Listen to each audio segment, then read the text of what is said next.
Since Dendro came out, reactions have been on the forefront of every single team comp. However, there's something special about seeing that classic white number display 5 to 6 digits of pure damage. Welcome back to Genshin What If.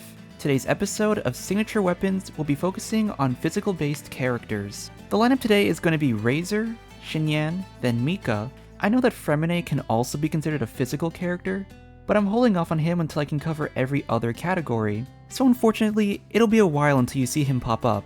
Before we jump in, I want to announce a slight change to one of the balancing guidelines I made in the past. Originally, the R5 4-star weapon concepts were not allowed to outperform any R1 5-star weapon, but after reading some comments, I decided to adjust the rule a bit. Now, the 4-star weapon can outperform a 5-star only on the character it's made for. But if the user is a 5-star, then that weapon should not be outperforming their own signature. I know it might be a little confusing explaining it like this, but I managed to pull it off with Razor's weapon, so when I cover it, it'll hopefully clear up any confusion on the new rule. To avoid repeating myself every time, here's a list of guidelines I make for the weapon concept which exists for either balancing or simplicity purposes.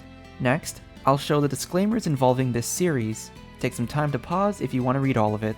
All of this will be in the description as well, along with credits and links to the music I used. If you're done looking through the information, let's get started. You are my friend. We can hunt together. Razor's a character who's fallen off the meta after more and more DPS units took the stage. While he's found a niche team with Thundering Fury, I opted to make a weapon that showcases his physical DPS. When Razor uses his burst, he gains a massive attack speed bonus. Interestingly, he's one of the few units who actually increases his own attack speed. So I wanted to be a bit more daring and play around with that stat for the weapon passive. Lupin Claw has a base attack of 565 and a physical damage bonus of 34.5%.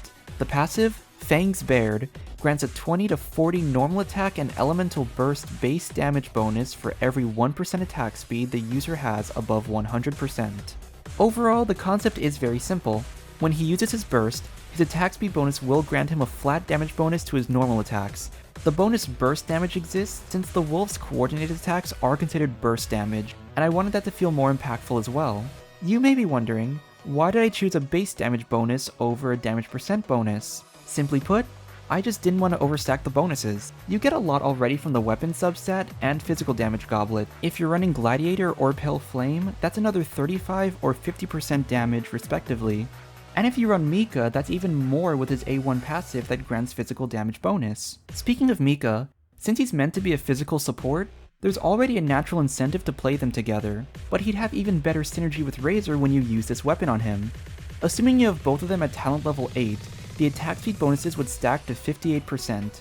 Right here, you can see the numbers where we take into account all the extra bonuses. This weapon with Mika actually performs better than Wolf's Gravestone and Song of Broken Pines. Meanwhile, if you don't use Mika, it performs slightly worse than Wolf's. In terms of Razor's wolf damage, the numbers scale with Razor's normal attack damage, so the percentage comparisons are all the same. There are no other characters that can make use of both the substat and passive without external help. Eula, Fremine, and Xinyan can all use the substat, but without someone or something else to give them attack speed, they can't use the passive. Interestingly, for Eula, this weapon doesn't outperform Song of Broken Pines due to the lack of attack speed buffs in her own kit. Characters that can use the passive without external help are Beidou, Chongyun, and Ito. The biggest downside is that they don't want physical bonus, so it's already a hard pass for all of them. Beidou's 15% attack speed from her A4 passive would likely boost her burst damage only, since she's not really on field, but she'd gain a nice 600 base damage bonus.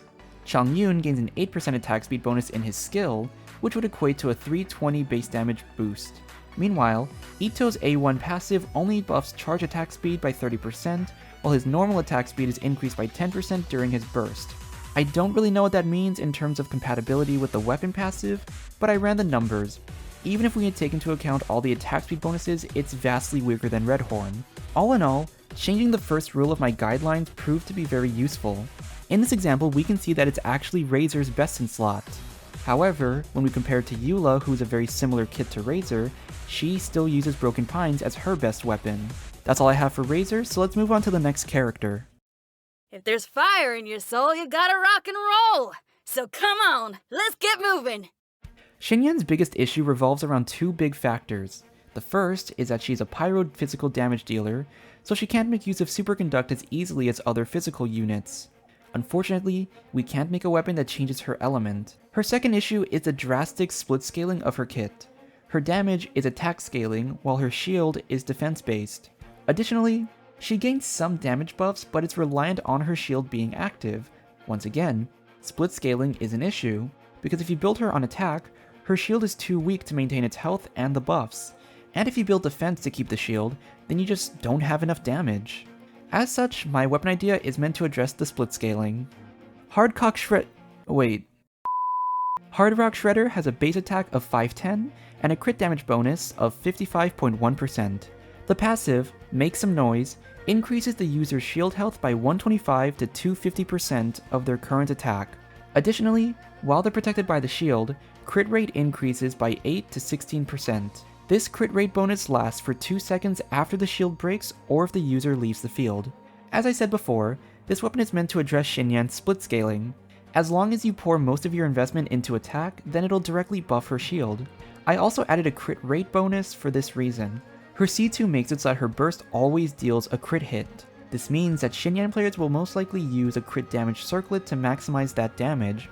But if you plan to play her on field, her attacks may not crit as much, so this passive just gives her a bit of extra love. Here you can see the comparisons using Redhorn versus Hardrock using the same ADC build. You'll notice that the damage is actually somewhat comparable to each other. Hardrock is slightly weaker in damage, but the shield is much stronger than before. I'll also show you what it looks like with a C2 Xinyan, who would most likely be stacking all the crit damage stats for her burst.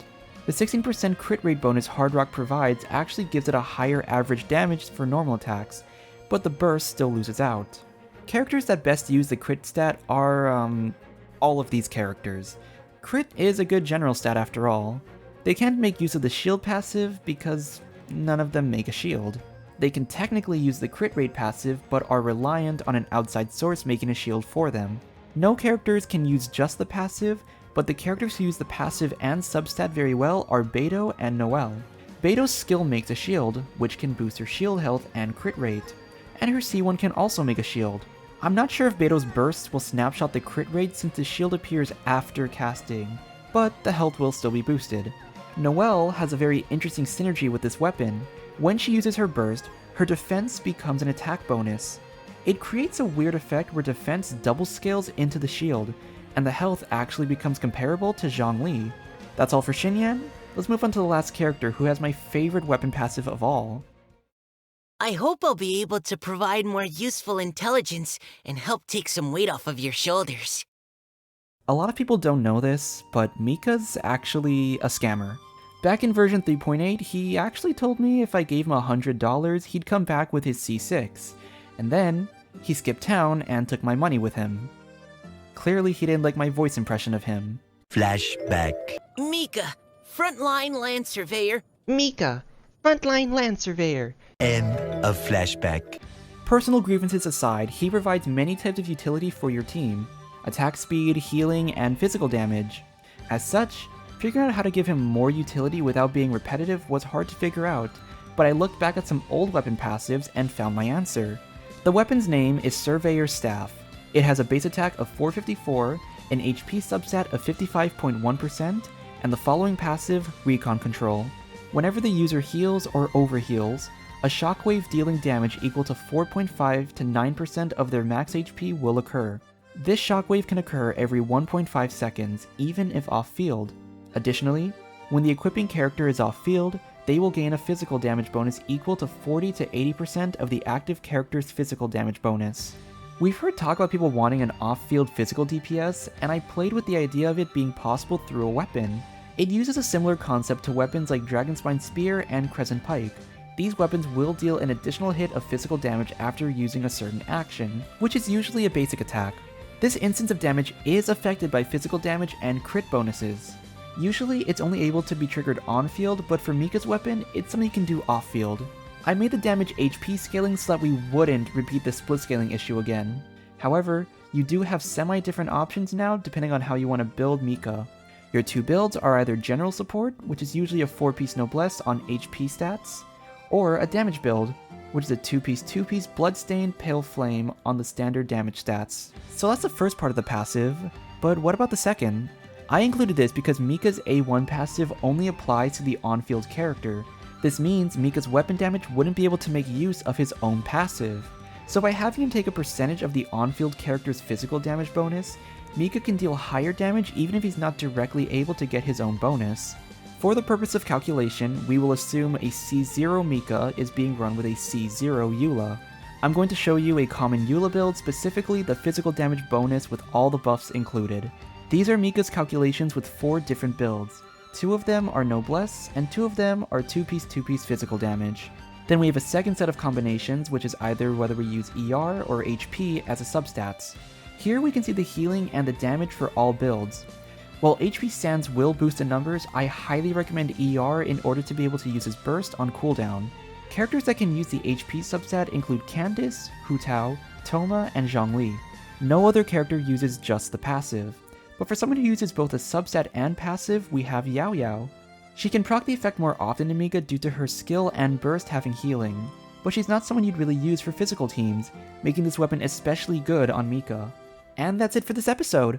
Since Fontaine had a ton of mechanical themes, I was hoping physical would end up getting its long-awaited buff, but I guess I'll be crossing my fingers that Natlin or Snezhnaya does that instead. If you enjoyed this video, please consider leaving a like and subscribing to the channel. Feel free to comment which characters you'd like to see next, or if you have alternative weapon ideas for the characters I talked about here. I'll see you all next time. Bye!